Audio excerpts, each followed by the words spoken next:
Rancangan Santapan Jiwa My Quran Time ini dibawakan oleh MFDM Group of Companies, 3Q Equestrian dan Fraser Valley Kuala Kubu Baru.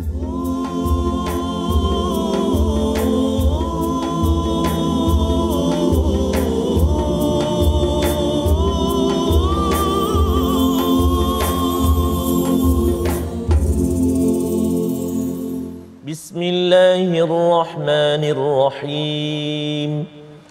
Alhamdulillahi Rabbil Alamin. Ar-Rahmanir Rahim. Maliki Yawmiddin. Iyyaka na'budu wa iyyaka nasta'in. اهدنا الصراط المستقيم صراط الذين أنعمت عليهم غير المغضوب عليهم ولا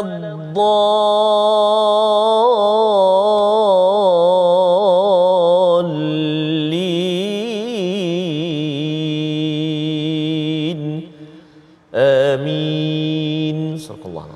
Alhamdulillahirabbil alamin wassalatu wassalamu ala asyrafil anbiya'i wal mursalin sayyidina Muhammadin wa ala alihi wa ashabihi ajma'in, amma ba'd. Apa khabar tuan-puan, para penonton yang dirahmati Allah sekalian? Mudah-mudahan kita semua berada dalam keadaan yang sihat sejahtera, yang mana Allah Ta'ala kurniakan satu kelebihan, satu kurniaan yang mungkin tidak diperolehi oleh orang lain, iaitu kurniaan mempelajari Al-Quran ataupun bertadabbur Al-Quran, selain daripada dikurniakan kesihatan yang Allah Ta'ala limpahkan kepada kita semua. Dan kesihatan ini tuan-puan adalah satu perkara yang tidak boleh ataupun sukar untuk dibeli dengan wang ringgit. Kalau kita sakit, Masya Allah, kadang-kadang nak bayar keluarkan duit tu memang agak sukar ataupun tak mampu, Ustaz. Tapi Allah Ta'ala berikan kita kelebihan.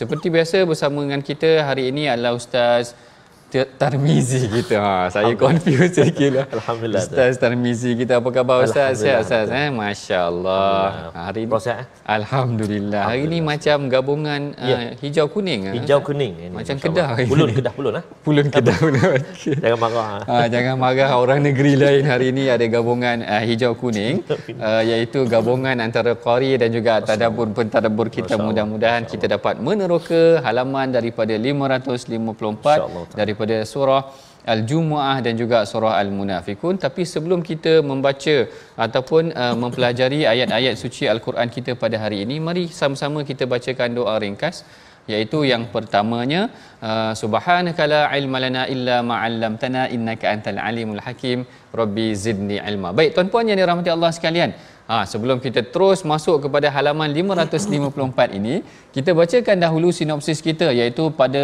ayat yang ke-9 hingga ayat yang ke-11 kita akan meneroka kewajipan menunaikan solat Jumaat dan dibolehkan meneruskan aktiviti setelah menunaikannya, iaitu menunaikan solat Jumaat. Manakala dalam ayat yang pertama hingga ayat yang keempat daripada surah Munafikun, kita akan tengok sifat dan ciri-ciri orang munafik yang paling buruk dalam penilaian syarak. Ini peringatan oleh Allah Ta'ala. Menarik sebenarnya kalau kita boleh kaitkan antara surah Al-Jumu'ah ni tadi dengan surah Al-Munafikun, insya-Allah. Jadi hari ini ada dua surah. Menariknya ada surah hari ini perbincangan kita. Sebelum kita lanjutkan lagi perbincangan kita, mari sama-sama tuan-puan, sama-sama ni maksud saya kita sama-sama baca, bukan Ustaz Tar saja yang baca, kita semua sama-sama baca ayat daripada surah Jumu'ah ini, insya-Allah, daripada ayat yang ke-9 hingga ayat yang ke-11, insya-Allah. Silakan Ustaz. Terima kasih kepada Profesor Madya Dr. Ahmad Sanusi Azmi. Tuan-tuan dan puan-puan, ibu-ibu, ayah-ayah, sahabat-sahabat Al-Quran yang dikasihi dan dirahmati Allah Subhanahu wa taala. Alhamdulillah, bersyukur kita kepada Allah Subhanahu wa taala kerana hari ini kita masih diberi kurniaan kesempatan. Hari ini hari Ahad, ada setengah-setengah daripada sahabat-sahabat kita bercuti hari ini. Fadil Prof. Berehat seketika. Moga-moga dapat mengisi kata orang banting quality time. Masya-Allah, quality time. Masa yang berkualiti itu bersama dengan Al-Quran, bersama keluarga. Seketika sebelum Zuhur, mari kita bersama dengan Al-Quran seperti mana kata Fadil Prof tadi, kita baca sama-sama. Dan hari ini ayat yang subhanallah selalu kita baca dan selalu kita dengar, dan nanti pada ayat yang ke-11 nanti kita akan jumpa dua kalimah, iaitu aulah wa nim faddu, iaitu iltiqa as-sakinain. Ada nun kecil dekat bawah tu, nun ada bagi nama nun wiqayah dan sebagainya. Nanti kita hati-hati dekat situ, aulah wa nim faddu, ayat yang terakhir surah Al-Jumu'ah. Ayo tuan-tuan dan puan-puan, ibu-ibu, ayah-ayah, sahabat Al-Quran yang dikasihi Allah, kita mulakan bacaan kita ayat 9, 10, 11 akhir surah Al-Jumu'ah dengan bacaan murattal nahwan insya-Allah.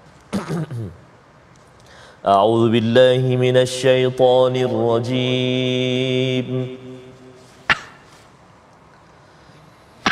Ya ayyuhalladzina amanu idza nudiya lis-salati min yawmil jumu'ah إذا نودي للصلاة من يوم الجمعة فاسعوا إلى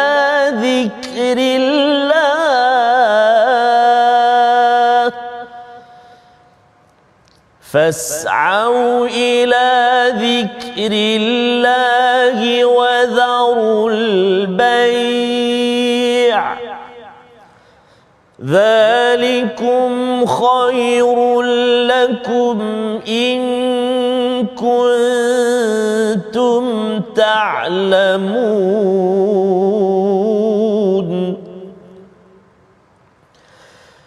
فإذا قضيت الصلاة فانتشروا في الأرض وابتغوا من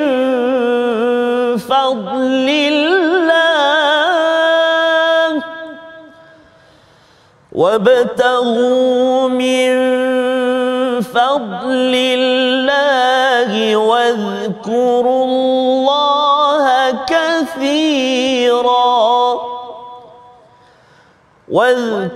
الله كثيرا لعلكم تفلحون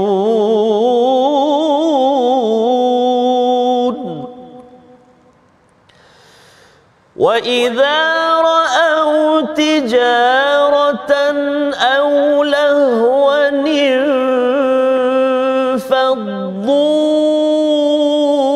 انفضوا إليها وإذا رأوا تجارة أو لهوا انفضوا إليها وتركوك قائما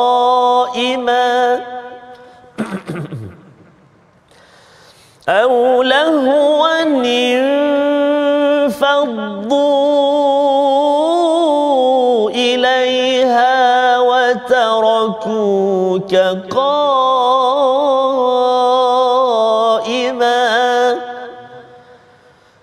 قل ما عند الله خير من اللهو ومن التجارة والله خير الرازقين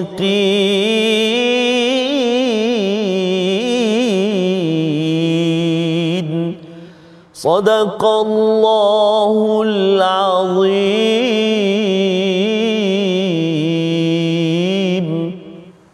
Sadaqallahul Azim. Dan pada ayat yang ke-9 Allah Ta'ala berfirman, wahai orang-orang yang beriman, apabila diserukan azan untuk mengerjakan solat pada hari Jumaat, maka segeralah kamu pergi ke masjid untuk mengingati Allah dan mengerjakan solat Jumaat, dan tinggalkanlah jual beli pada saat itu, yang demikian adalah baik bagi kamu jika kamu mengetahui. Jadi ayat ini sebenarnya tuan-puan adalah peringatan daripada Allah Ta'ala tentang kefarduan ataupun keperluan kefaruduan, kewajipan untuk kita menunaikan solat Jumaat, dan ini adalah perkataan yang diambil bersempena dengannya yang menyebabkan para ulama menyebut ataupun dinamakan surah ini juga sebagai suratul Jumaah. Dan yang menariknya sebenarnya perbincangan kalau kita tengok sebelum ini, dia ceritakan tentang sikap orang Yahudi, Ustaz, sikap orang Yahudi yang tidak mempraktikkan apa yang telah diturunkan kepada mereka daripada kitab Taurat. Lalu Allah Ta'ala mengajak orang-orang yang beriman, kalau kita orang yang beriman, apabila Allah Ta'ala panggil untuk menunaikan solat pada hari Jumaat, maka hendaklah kita fas'au ila zikrillah, bersegeralah kamu untuk mengingati Allah dan meninggalkan segala urusan dunia. Meninggalkan segala urusan dunia. Yang ini perkaitannya, ada sedikit perkaitan tentang sikap orang Yahudi yang tidak mempraktikkan apa yang telah diturunkan, diwajibkan kepada mereka daripada kitab Taurat. Maka untuk orang yang beriman, Allah Ta'ala ajar agar supaya kita mempraktikkan segera mengingati Allah apabila kita diperintahkan melakukan sedemikian. Baik, sedikit di sini ada huraian mengenai tentang perkataan Jumu'ah ataupun hari Jumaat. Hari Jumaat ini tadi, kalau kita tengok sebenarnya tuan-puan,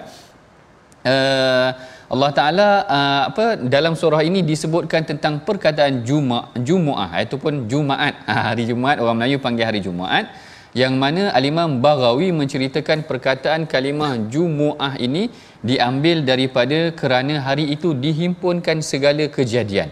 Yang ini yang disebutkan oleh Al-Imam Baghawi. Dia kata waqtalafu fi tasmiyati hadha al-yaum Jumu'ah.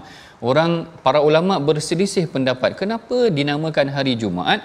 Ada yang katakan kerana innallaha ta'ala jama'a fihi khalqu Adam alaihi salam, kerana Allah Ta'ala menghimpunkan Jumaat itu ataupun jamaah itu menghimpunkan, menjadikan Nabi Adam pada hari tersebut. Ada yang kata Allah Ta'ala menghimpunkan seluruh makhluk pada hari Jumaat dan sebagainya. Tetapi yang menarik apa yang dinukilkan oleh Al-Imam Ibn Kathir. Al-Imam Ibn Kathir kata Rasulullah sendiri pernah tanya kepada Sayyidina Salman. Dia tanya kepada Sayyidina Salman, "Ya Salman, ma yaumul Jumu'ah?" Wahai Salman, apakah itu hari Jumaat? Lalu Salman pun kata, "Manalah aku tahu." Salman kata, "Allahu wa rasuluhu a'lam." Allah lebih tahu daripada aku. Lalu Rasulullah kata, "Yaumun jama'a fihi abukum." Hari yang mana akan dihimpunkan ataupun telah dihimpunkan ayah-ayah kamu, bapa kamu dan sebagainya. Dan dikatakan juga hari Jumaat ini adalah hari perhimpunan buat umat Islam, kerana di Madinah ketika itu kaum Yahudi mempunyai harinya tersendiri, iaitu orang Yahudi memilih hari Sabtu sebagai hari kebesaran mereka. Dan begitu juga dengan orang Ansar, ada hari Ahad buat hari mereka. Lalu orang-orang Arab ataupun orang-orang Madinah menjadikan hari Arubah, hari asal, dikatakan hari asal nama hari Jumaat ni hari Arubah. Faja'aluhu yaumul Arubah yaumul Jumaah. Mereka menjadikan yaumul Arubah itu tadi hari Jumaat. Fajtami'u ila As'ad bin Zurarah. Mereka berhimpun di rumah As'ad bin Zurarah, lalu mereka menunaikan salat pada hari Jumaat, hari yang dikatakan hari kebesaran umat Islam tersebut. Jadi kat sini kita tengok ada sedikit perbincangan mengenai tentang perkataan Jumu'ah ataupun Jumaat, yang mana dikatakan hari yang dihimpunkan segala makhluk, hari yang dijadikan Allah Ta'ala Nabi Adam, dan kemudian hari besarnya buat umat Islam yang berhimpun umat Islam pada hari tersebut, berbanding dengan orang Yahudi dan orang Nasrani yang memilih hari Sabtu dan hari Ahad. Dan kemudian ada perkataan fas'au. Perkataan fas'au di sini kalau kita tengok Ustaz Tarmizi, disebutkan di sini fas'au maknanya bersegera. Bersegera ni macam berlari juga. Is'a macam berlari macam tu. Tetapi dalam hadis yang lain Rasulullah menyatakan kalau kamu idza uqimatus salah, kalau kamu ni telah dipanggil untuk mendirikan salat, ada iqamah dan sebagainya, Rasulullah kata fala ta'tu tas'au. Rasulullah kata jangan datang berlari. Jangan datang berlari. Jadi kat sini ada perbezaan penafsiran sedikit. Kalau kita tengokkan kat sini Allah Ta'ala kata fas'au ni macam bersegera pula, kan, bersegera mengingati Allah. Tapi dalam hadis Rasulullah kata fala ta'tuha tas'un, jangan kamu datang dalam keadaan bersegera berlari dan sebagainya. Yang ni yang ditafsirkan oleh sebahagian ahli tafsir. Perkataan fas'au ini adalah bersegera dari aspek penjiwaannya, maknanya apabila dipanggil tu bersegera. Tetapi apabila datang secara fizikal, datang dalam keadaan tenang. Bukan terkocok-kocok, berkocok-kocok betul bukan terkocok-kocok, nanti tertinggallah apa benda yang sepatutnya ambil wuduk, sepatutnya sempurna, dah tertinggal rukun ataupun keperluan tu tadi, kalau kampung saya panggil gaduh. Gaduh. Jangan gaduh. Jangan gaduh. Jangan gaduh. Orang kampung hijau kuning ni lok-lak. Tenang. Tenang. Jangan tenang. Jangan kalut. Jangan kalut. Kita datang dengan tenang, dan menariknya di sini Allah Taala ikat. Maknanya fas'au ila zikrillah wa zarul bai'. Segera ingat Allah dan tinggalkan perniagaan. Yang ni yang kadang-kadang kita dalam masa solat Jumaat pun ada lagi orang kata ada urusan transaksi. Sepatutnya tidak boleh. Maknanya Allah Taala suruh fokuskan pada hari Jumaat adalah fokus, ataupun pada ketika solat Jumaat tersebut fokus untuk menunaikan ataupun mengabdikan diri kepada Allah. Yang ini yang berlaku, yang Allah Taala tegur, yang kalau kita tengok sebenarnya dia berkaitan dengan ayat yang seterusnya. Fa idza qudiyatis salatu fantashiru fil ardi wabtaghu min fadlillah. Kalau dah selesai solat Jumaat, maka boleh diteruskan beredarlah kamu di muka bumi dan carilah rezeki daripada kurniaan Allah. Cuma saya suka juga perkataan fas'au ni tadi, agar kita sama-sama ingatkan balik umat Islam kembali untuk, bukanlah kembali maknanya segera ataupun merancakkan lagi solat jemaah dan Jumaah ni di masjid. Kerana pada pandangan ataupun pemerhatian sebahagian daripada kita, kerana dah lama sangat PKP 2 tahun, ada yang mula memandang ringan soal solat Jumaat ni. Dia kata tak apalah, dulu dah pernah PKP, tak payah pergi solat Jumaat, ada urusan, dia kata. Seronok pula dia kata. Dah seronok pula duduk di rumah macam tu. Jadi yang ni tak kena. Yang ni tak kena. Sepatutnya ini yang kita kena tegaskan dalam sebuah hadis yang diriwayatkan oleh Abu Daud. Rasulullah SAW bersabda, man taraka thalatha Jumat, siapa yang meninggalkan solat Jumaat secara 3 kali berturut-turut tahawunan, dengan mengambil ringan terhadap perkara tersebut, taba'allahu ala qalbi, Allah Taala tutup hati dia. Kita tak nak Allah Taala tutup hati kita. Jangan sampai kita tinggalkan solat Jumaat ataupun memandang ringan terhadap solat Jumaat. Ayat yang ke-10 Allah Taala membenarkan kita. Tadi Allah Taala suruh tinggalkan perniagaan, lepas solat pergilah nak buat apa pun. Jangan buat perkara yang haram sajalah. Allah Taala kata fa idza qudiyatis salatu fantashiru fil ardi wabtaghu min fadlillah. Tapi dalam kita mencari rezeki itu pun wazkurullaha katsira. Dalam kita mencari rezeki, jangan sampai kita lupa mengingati Allah sehingga kita terlepas batasan-batasan yang perlu kita jaga dalam syarak. Sebab tu dalam sebuah hadis Imam Ibn Kathir ada sebut tentang doa masuk pasar. Maknanya ketika kita nak melakukan urusan jual beli pun, ada Rasulullah ajarkan doa kepada para sahabat agar dalam urusan dunia pun kita tidak melupakan Allah Ta'ala. Dan dalam ayat yang terakhir, ayat terakhir ni kena pegang kuat-kuat tuan-puan, kerana dia ada berlaku satu insiden yang pada pandangan saya menyayat hati. Insiden yang menyayat hati kerana Allah Ta'ala menegur orang beriman. Allah Ta'ala kata wa idza ra'au tijaratan aw lahwan faddu ilaiha wa tarakuka qa'ima. Dan apabila mereka mengetahui kedatangan barang-barang dagangan yang baru tiba atau mendengar sesuatu hiburan, mereka bersurai lalu meninggalkan engkau berdiri keseorangan ni tadi. Tarakuka qa'ima. Seakan-akannya tuan-puan bayangkan, maknanya situasi ni berlaku pada zaman Rasulullah. Rasulullah tengah bagi khutbah, tiba-tiba datang barang dagangan, kafilah dagangan daripada luar. Orang yang sedang dengar khutbah tu lari meninggalkan Rasulullah. Allah, saya tak boleh nak boleh nak bayangkan macam mana meninggalkan Rasulullah berdiri keseorangan. Sebahagian riwayat menyatakan tinggal 12 orang sahabat sahaja. Tinggal 12 orang daripada yang ramai-ramai itu tadi. Tinggal 12 sahaja. Sebab tu ada pandangan yang menyatakan solat Jumaat boleh 12 orang. Sebab yang tinggal ketika itu hanya 12 orang sahabat sahaja. Ada pandangan daripada mazhab tertentu dia benarkan 12 orang tak cukup, ramai pun tidak mengapa. Ada yang kata kena 40 juga dan sebagainya. Tetapi insiden ni berlaku pada zaman Rasulullah ditinggalkan keseorangan sedemikian sehingga Allah Ta'ala tegur. Yang ni Allah Ta'ala patrikan di dalam Al-Quran. Ada yang kata itu adalah kafilah dagangan Abdul Rahman bin Auf. Dalam tafsir Ibn Kathir ada disebut itu adalah kafilah dagangan Abdul Rahman bin Auf. Ada yang kata itu adalah kafilah dagangan daripada Dihyah Al-Kalbi. Dihyah Al-Kalbi ni seorang sahabat yang handsome, yang diceritakan oleh para sahabat. Jadi kat sini kita nak ceritakan kepada tuan-puan bagaimana keadaan boleh berlaku pada zaman Rasulullah, di mana keadaan kalau kita tengokkan sepatutnya sebenarnya umat Islam ketika itu fokus kepada melakukan amal ibadah, tetapi apa yang berlaku, mereka meninggalkan Rasulullah sehingga Allah Taala menegur sikap mereka ini dan akhirnya mereka meninggalkan Rasulullah dan Allah Taala menegur sikap mereka tersebut. Dan di sini ada satu pengajaran yang penting yang suka untuk saya kongsikan juga kepada tuan-puan, sebenarnya bagaimana Rasulullah sekalipun ditinggalkan manusia. Maknanya ditinggalkan oleh manusia, baginda dia cekal kalau sedih, kita kalau kita mengajar kat masjid tu Ustaz, tinggal 2-3 orang aja. Dia kata banyak tiang. Banyak tiang lagi daripada orang. Betul Ustaz. Kalau dia kira tiang tu banyak lagi tiang daripada orang yang datang. Kalau Rasulullah sallallahu alaihi wasallam walaupun ditinggalkan manusia, baginda masih lagi cekal. Kalau dalam konteks kita pada hari ini, kita sebarkan kebaikan, kita tulis kebaikan dalam media sosial, Facebook, Instagram, orang tak like ataupun orang tak share, tidak mengapa, kerana Allah Ta'ala menilai. Yang paling penting kita sampaikan macam mana Rasulullah sampaikan, macam mana Al-Imam Ahmad bin Hanbal ketika mana bacaan kitab Musnad Ahmad tu, dia kata ada 3 orang je anak murid dia. Allahu Akbar. Tapi dia tetap terus meneruskan pengajian dia, tidak jemu untuk menyampaikan kebaikan. Rasulullah walaupun telah ditinggalkan ketika itu, tetap teguh untuk menyampaikan khutbah dan dakwah baginda Nabi sallallahu alaihi wasallam. Baik, ini adalah sedikit kesimpulan ataupun perbincangan tadabbur daripada 3 ayat terakhir daripada surah Al-Jumu'ah. Mari sama-sama tuan-puan kita masuk kepada perkataan pilihan kita pada hari ini, insya-Allah. Apakah dia perkataan pilihan kita pada hari ini, iaitu taba'a. Perkataan taba'a ini maksudnya mengunci ataupun menutup, yang mana perkataan ini disebutkan di dalam Al-Quran sebanyak 11 kali.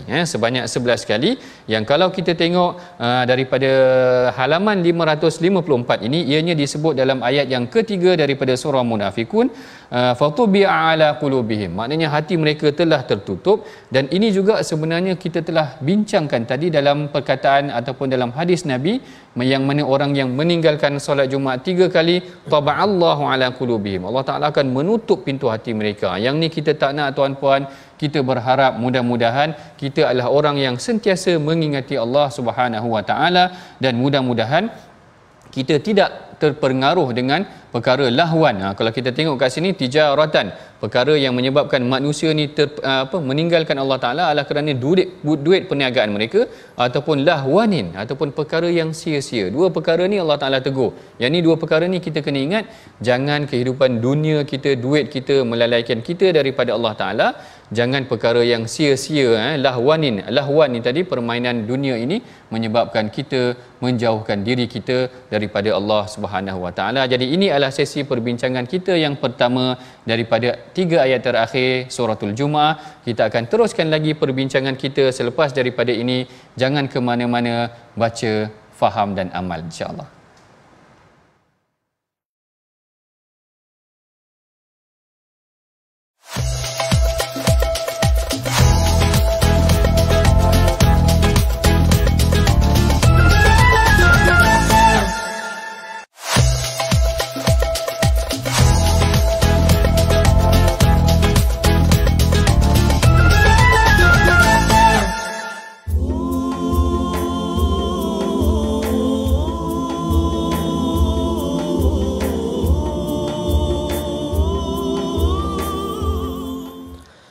Mari kita tunaikan salat sehari semalam 5 waktu. Nabi kita Nabi Muhammad, Tuhan kita Allah yang satu. Rabbi ja'alni muqimas salati wa min dhurriyyati. Ya Allah, jadikan aku dan zuriatku mendirikan salat. Rabbi ja'alni muqimas salat wa min dhurriyyati rabbana wa taqabbal du'a. Amin ya rabbal alamin. Dapatkan yang original ya. Yang tadi tu tak beri, ada serak-serak sikit daripada abang-abang Raihan kita. Tentang ingatkan kita, anak-anak kita tentang solat. Allah as-salatu imanuddin. Solat itu tiang agama. Kalau kita perhatikan terutamanya kaum-kaum ayah ataupun kaum lelaki kan, setiap hari Jumaat itulah orang kata saat perkumpulan kita mendengar apa pesanan nasihat daripada khatib yang menyampaikan khutbah. Jadi sayugialah kalau kita dapat luangkan masa betul-betul kita perhatikan, kita datang, kita hadir kan. Ada yang Prof ada sahabat ceritalah dulu dekat ada kawasan satu tempat ni dia buat macam cop pasport. Cop pasport. Dia kan 3 kali tadi kan. Dia pergi sekali minggu ni. Lepas tu minggu depan tak pergi. Minggu lagi satu tak pergi. Dia tak lebih 3 kali. Dia pergi renew balik, pergi balik solat. Lepas tu tak pergi lagi 2 kali. Jadi ada juga yang macam tu dulu-dululah. Sekarang saya rasa kesedaran dah ada berubah. Moga-moga kita terus dipilih oleh Allah Subhanahu Wa Taala untuk menjadi orang yang hatinya senantiasa terikat, senantiasa rasa rindu nak hadir ke masjid. Amin ya rabbal alamin. Masjid surau kan. Datang Zuhur, balik sembahyang Zuhur dah ingat nak pergi asar dah. Balik baru sampai ke rumah asar duduk sekejap. Jangan nak siap nak pergi maghrib pula. Allah, alangkah beruntungnya, alangkah bertuahnya. Kita semua sama-sama kita doa pada Allah. Amin ya rabbal alamin. Jadi sebelum Al-Fadhil Prof sambung surah Al-Munafiqun, mari kita nak tengok seketika apakah perkongsian tajwid kita pada hari ini. Mari kita sama-sama saksikan, iaitulah menyempurnakan sebutan huruf Ain dalam ayat yang ke-9. A'udzubillahi minasyaitonirrajim. Fas'au ila dzikrillahi wa dzarul bai'. Sadaqallahul azim. Itu fokus kita, iaitu pada pertama huruf Ain yang berbaris fas'au. Fas'au satu, dan yang kedua huruf Ain yang berbaris juga, tapi kerana kita waqaf maka kita matikan dia, kita sukunkan dia. Wa dzarul bai'. Baik, pertama kita kena kenal pasti dulu Ain itu dekat mana tempat keluar dia. Huruf Ain di mana tempat keluar dia? Dalam rongga kerongkongan kita ini ada 3 stesen kan. Maka huruf Ain dia terletak di tengah halqum kita. Di tengah huruf Ain dan juga huruf Ha. Huruf Ain dan juga huruf apa? Huruf Ha. 2 huruf dekat tengah halqum kita. Jadi kita kena kenal pastilah. Kita kena latih, kita kena cari, kita kena cuba. Fas'au, au. Kalau kita tolak ke bawah dia jadi hamzah. Fas'au, fas'au. Dia nak yang tengah. Fas'au, fas'au. Wa dzarul bai'. Itu Ain. Ada orang yang antaralah yang mahir sebut Ain ni memang orang hijau kuning lah. Antaranya orang utara. Ayak, lo'lak, ketegak. Apa lagi? Kan? Lo'lak. Maknanya dia mahir sebut huruf Ain. Contoh, jangan marah lah. Contoh saja. Jadi, itu 2 kalimah yang kita nak belajar ini ataupun ulang kaji. Fas'au wa dzarul bai'. Jadi kena latih. Moga-moga dapat kita menambah baik bacaan kita insya-Allah taala. Selamat mencuba dengan guru-guru kita insya-Allah taala. Wallahu alam. Terima kasih Prof. Masya-Allah, terima kasih Ustaz Tarmizi atas perkongsian tentang sebutan huruf. Itu penting jangan jadi lo'lak tadi. Yang ni yang kita bimbang, takut nanti kan waktu cakap tu betul dah ada punya makhraj dia. Tapi waktu baca Quran tak betul pula. Jadi tak jadi pula ada. Jadi yang ni yang kita kena sama-sama perbaiki insya-Allah. Satu ilmu ataupun pengetahuan yang sangat penting dalam kita mempraktikkan membacakan ayat-ayat Al-Quran yang telah diturunkan oleh Allah Taala berdasarkan ataupun bagaimana seperti mana yang diajarkan oleh baginda Nabi sallallahu alaihi wasallam. Baik, kita akan masuk kepada surah yang seterusnya, iaitu suratul Munafiqun, iaitu menceritakan Allah Taala menceritakan tentang sifat-sifat orang munafik. Kalau dalam surah Jumuah, yang ni kita cuba kaitkan sedikit munasabah dia. Kalau dalam surah Jumuah tadi Allah Taala ceritakan tentang sifat orang Yahudi. Ada sifat orang Yahudi, mathalul ladzina humilut taurata thumma lam yahmiluha kamathalil himari yahmilu asfara. Allah Taala cerita sikap Yahudi ni dah diberikan mereka kitab tetapi mereka tidak mengamalkannya. Sedangkan orang beriman, Allah Taala kata fas'au ila dzikrillah, kalau dipanggil segera untuk mengingati Allah Taala. Sedangkan orang munafik pula dalam surah Munafik ini, nampak macam ya nak ikut tapi sebenarnya mereka tidak ikut. Allah Taala ceritakan pula satu jenis golongan yang lain, iaitu golongan yang menyatakan bahawa dia bersaksi beriman kepada Allah sedangkan mereka tidak beriman kepada Allah. Sebelum kita meneroka lebih lanjut mengenai tentang 4 ayat yang pertama daripada surah Munafikun, mari sama-sama tuan-puan kita baca dahulu sama-sama bersama dengan qari terkemuka kita ini. Yang terkenal di seluruh dunia ni, Ustaz Tarmizi kita. Silakan Ustaz. Allahu akbar, subhanallah. Terima kasih Al-Fatih Prof. Subhanallah, guru saya dulu subhanallah, Allahu akbar. Always smile lah. Senyum sokmo, subhanallah. Sejuk kita. Tengok apa? Tak boleh jawab tu, tak rasa dah tak boleh jawab tapi senyum je. Allahu akbar. Alhamdulillah. Jadi kita nak sambung ibu-ibu ayah-ayah sahabat Al-Quran yang dikasihi oleh Allah Subhanahu wa taala sekalian, iaitu surah Al-Munafiqun. Masya-Allah. Surah demi surah, Prof. Terus meninggalkan, menuju kepada akhirnya. Allahu akbar. Moga-moga kita terus bersama dengan Al-Quran, walaupun dah habis nanti kita sambung ataupun kita mula lagi, kita dalami lagi insya-Allah taala. Sama-sama kita doa. Surah Al-Munafiqun ayat 1 hingga 4, kita cuba bacaan murattal Hijaz insya-Allah. Kita baca sama-sama. A'udzubillahi minasyaitonirrajim. Bismillahirrahmanirrahim. Idza ja'akal munafiquna qalu nashhadu innaka la rasulullah wallahu ya'lamu innaka la rasuluh wallahu yashhadu innal munafiqina lakadhibun.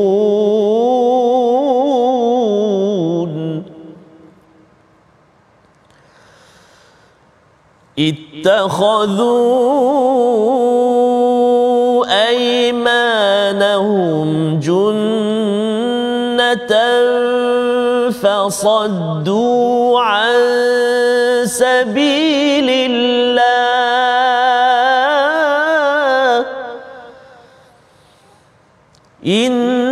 إنهم ساء ما كانوا يعملون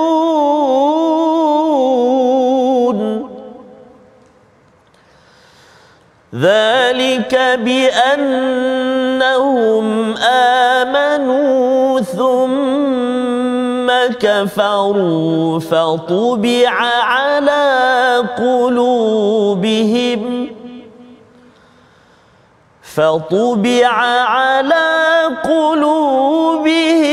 فهم لا يفقهون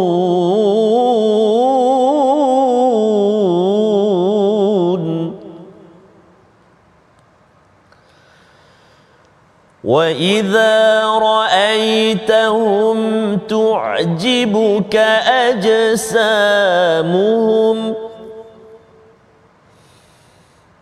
وإن يقولوا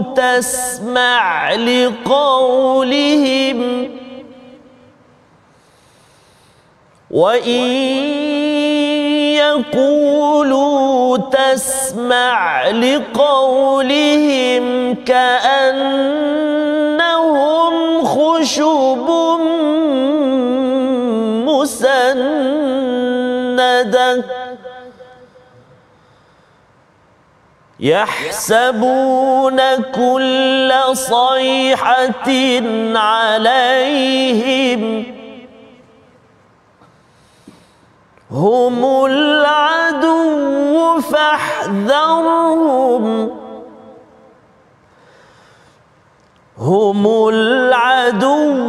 فاحذرهم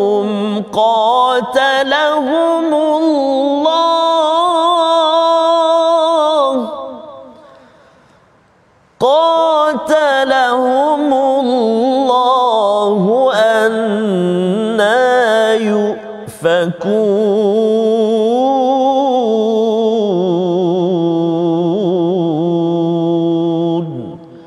Sadaqallahul azim.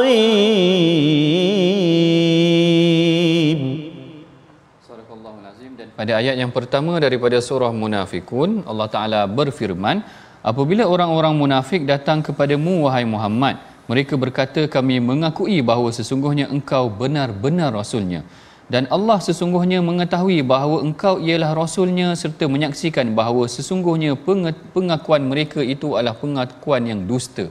Maknanya di sini kalau kita tengok sebenarnya Allah Ta'ala menceritakan ada satu situasi yang berlaku dalam kalangan ataupun bersama dengan Rasulullah, yang mana maknanya ada tiga pihak di sini.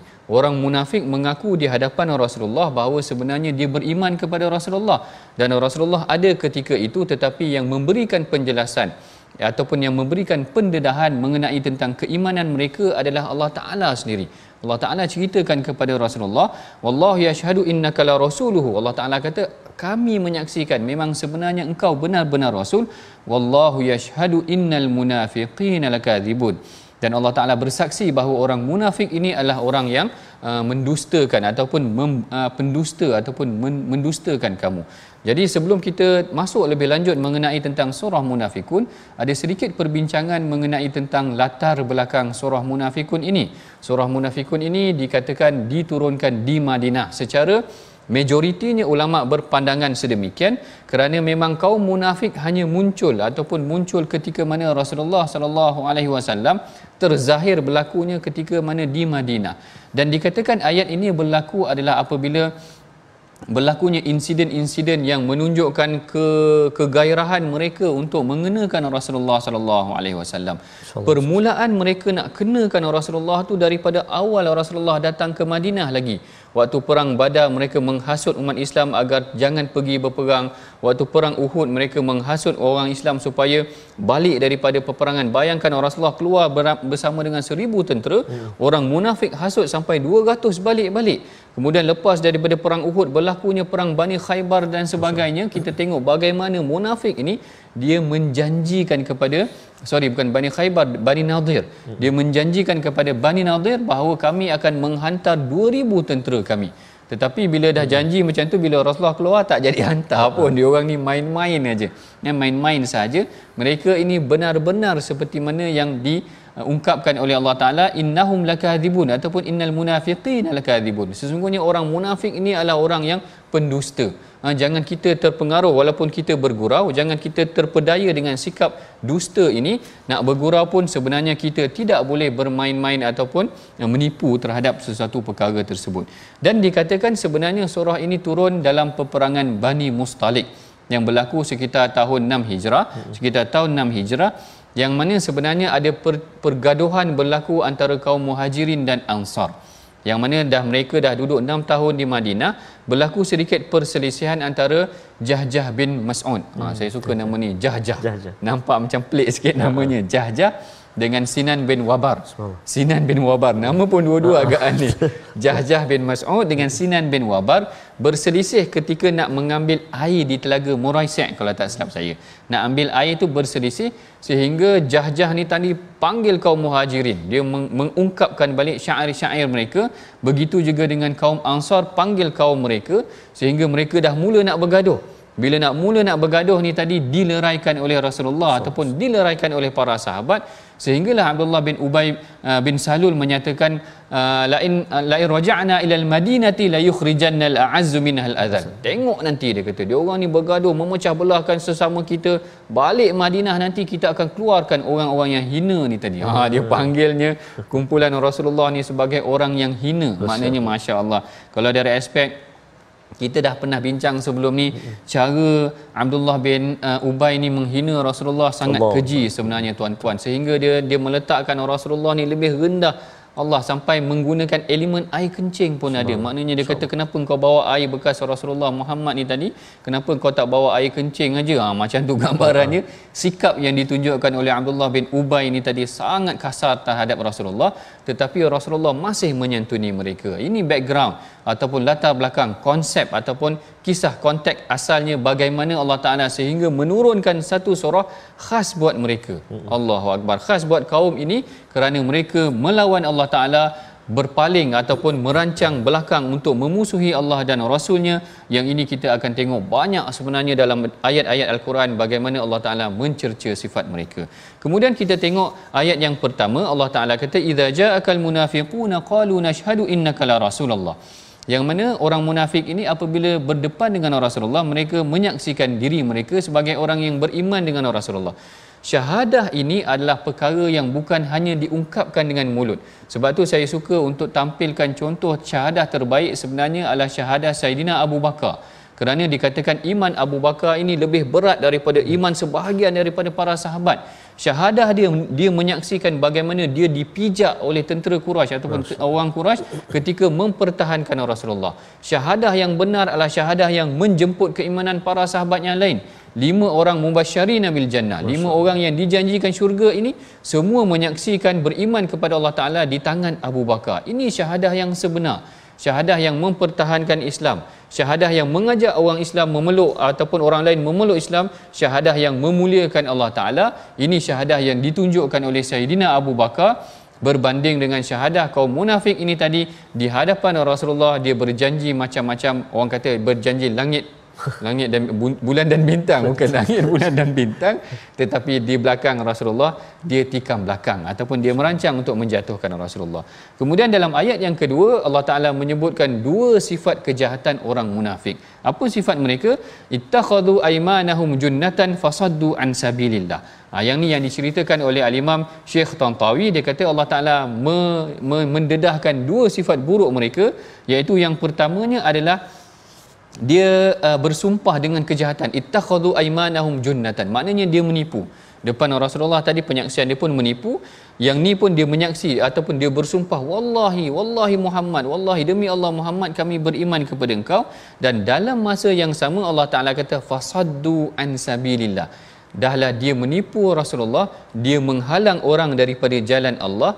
Ini adalah 2 sifat yang mesti kita jauhi daripada diri kita. Jangan kita menjauhi, jangan kita menipu orang dalam apa sahaja perlakuan kita, dan jangan kita halang orang daripada menyertai jalan Allah. Yang ni kadang-kadang berlaku pada hari ini dengan diri kita.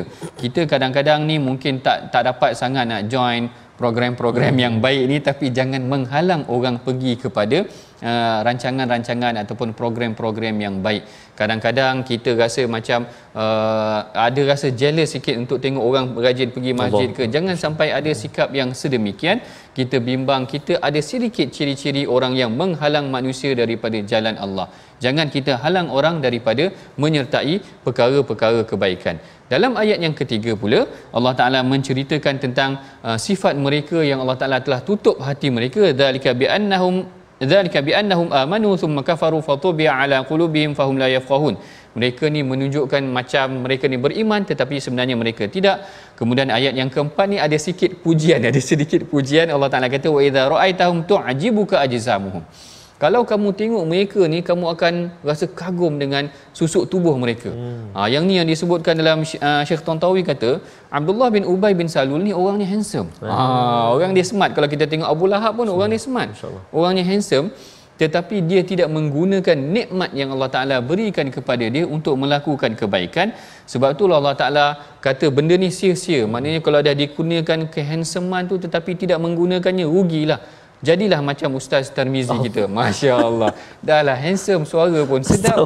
Jadi dia menggunakan kelebihan yang ada pada diri kita ini untuk jalan kebaikan, insya-Allah. Jadi yang ayat yang keempat ni Allah Ta'ala mengeji ataupun merendahkan sifat mereka. Mereka kalau tengok dilihat pada tubuh badan mereka, engkau akan tertarik dengan mereka. Dan apabila mereka berkata-kata, engkau akan tertarik dengan mereka. Wa yaqulu tasma' liqaulihim. Macam tu dia manis kata-kata dia, tetapi rupanya sebenarnya dia mengajak kepada perkara yang tidak baik. Jadi ini adalah 4 sifat ataupun 4 perkara, 4 ayat yang mendedahkan, menceritakan tentang ciri-ciri ataupun sifat-sifat orang munafik Yang pertama, mereka mendatangkan saksi palsu ataupun mendustakan Rasulullah, tapi dia seolah-olah mengaku yang dia beriman. Yang keduanya, ada dua sifat yang jahat disebutkan oleh Allah Taala tentang mereka dalam Al-Quran, iaitu mereka bersumpah dengan sumpah palsu dan mereka menghalang manusia daripada jalan Allah. Yang ketiga, Allah Taala telah menutup pintu hati mereka, dan yang keempat, Allah Taala kata mereka ni tubuh badan mereka, kata-kata mereka baik, tetapi sebenarnya mereka adalah orang yang melawan Allah. Baik, kita telah pun hampir sampai kepada hujung perbincangan kita. Sebelum mungkin kita akhiri pengajian kita, mari sama-sama kita bacakan dahulu resolusi pengajian kita pada hari ini. Apa yang boleh kita amalkan daripada ayat yang halaman 554 ini, iaitu pertamanya adalah tentang meninggalkan urusan dunia dan segera menunaikan kewajipan dan memperbanyakkan mengingati Allah. Yang ini yang kita ambil daripada penghujung suratul Jumaah. Manakala pengajaran yang kedua pula adalah kita raih nikmat Allah dengan mengutamakan akhirat berbanding dunia. Ini juga disebutkan daripada surah Jumaah. Manakala yang ketiga yang boleh kita praktikkan, resolusi kita pada hari ini adalah dengan kita bimbing diri dan keluarga agar jauh daripada sifat dan perbuatan munafik. Itulah tadi tuan-puan yang dirahmati Allah sekalian, sedikit pengajaran tadabbur kita daripada ayat-ayat Al-Quran. Mudah-mudahan Allah Ta'ala merahmati kita dan bagi memberkati pengajian kita pada hari ini. Mudah-mudahan kita dapat praktikkan apa yang kita belajar, dan bagi memberkati pengajian kita pada hari ini, kita sama-sama bacakan doa yang akan dipimpin oleh Ustaz Tarmizi kita. Silakan Ustaz. Terima kasih kepada Prof. Auzubillahi minasyaitonirrajim. Bismillahirrahmanirrahim. Alhamdulillahi rabbil alamin. Wassalatu wassalamu ala asyrafil anbiya'i wal mursalin wa ala alihi wa sahbihi ajma'in. Allahumma salli ala sayyidina Muhammadin wa ala ali sayyidina Muhammad. Allahumma ya Allah wa ya Rahman wa ya Rahim, ampunilah dosa-dosa kami ya Allah. Ampunilah dosa-dosa ibu ayah kami ya Allah, dosa-dosa mak ayah mertua kami, muslimin muslimat, mukminin dan mukminat bi rahmatika ya arhamar rahimin. Ya Allah wa ya Rahman wa ya Rahim, jadikanlah kami dan zuriat keturunan kami orang-orang yang mendirikan salat, orang-orang yang menjaga salat ya Allah. Jadikan kami semuanya ya Allah hamba-hambamu yang cintakan Al-Quran, cintakan ilmu Al-Quran, juga ilmu-ilmu yang mana membawa kami dekat kepadamu ya Allah. Ya Allah wa ya Rahman wa ya Rahim, jauhkan kami daripada sifat-sifat orang-orang yang munafik bi rahmatika ya arhamar rahimin. Jauhkan kami ya Allah, jauhkan anak-anak kami, ahli keluarga kami daripada sifat-sifat itu ya arhamar rahimin. Hiasi kami dengan sifat-sifat mahmudah, sifat-sifat yang terpuji. Wa sallallahu ala sayyidina Muhammad wa ala alihi wa sahbihi wa baraka wa sallam, walhamdulillahi rabbil alamin. Taqabbalallahu minkum minna minkum taqabbal ya karim. Alhamdulillah, moga-moga Allah Subhanahu wa taala perkenankan doa kita yang kita bacakan di dalam majlis Al-Quran yang penuh barakah ini, dan moga-moga juga Allah Subhanahu wa taala senantiasa hidupkan hati kita untuk kita terus infak, wakaf, beri sumbangan, jariah dan sebagainya. Dan salah satunya platform kita iaitu wakaf dan tabung gerakan Al-Quran, infak dan juga wakaf ummah, untuk kita teruskan legasi Al-Quran, untuk kita terus murnikan ataupun kita sampaikan Al-Quran, pengajian Al-Quran, dan juga diberi kekuatan oleh Allah Subhanahu wa taala untuk mengamalkan isi kandung Al-Quran. My Quran Time berhenti seketika saat ini. Jangan lupa untuk kita saksikan ulangan pada malam ini dan juga pada besok pagi, dan insya-Allah halaman berikutnya kita akan belajar sama-sama esok insya-Allah. Terima kasih Prof. Terima kasih semua. Jazakumullah khairan jazak. Wassalamualaikum warahmatullahi wabarakatuh. My Quran Time, baca, faham, amal insya-Allah.